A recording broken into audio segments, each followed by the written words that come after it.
نبی کریم صلی اللہ علیہ وسلم نے فرمایا، اللہ تعالیٰ فرماتا ہے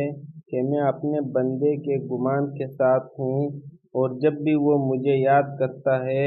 تو میں اس کے ساتھ ہوں۔ پس جب وہ مجھے اپنے دل میں یاد کرتا ہے تو میں بھی اسے اپنے دل میں یاد کرتا ہوں، اور جب وہ مجھے مجلس میں یاد کرتا ہے تو میں اسے اس سے بہتر فرشتوں کی مجلس میں اسے یاد کرتا ہوں، اور اگر وہ مجھ سے ایک بالش قریب آتا ہے تو میں اس سے ایک ہاتھ قریب ہو جاتا ہوں، اور اگر وہ مجھ سے ایک ہاتھ قریب آتا ہے تو میں اس سے دو ہاتھ قریب ہو جاتا ہوں، اور اگر وہ میری طرف چل کر آتا ہے تو میں اس کے پاس دوڑ کر جاتا ہوں۔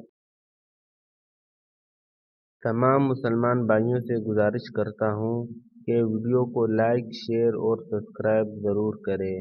جزاک اللہ خیر۔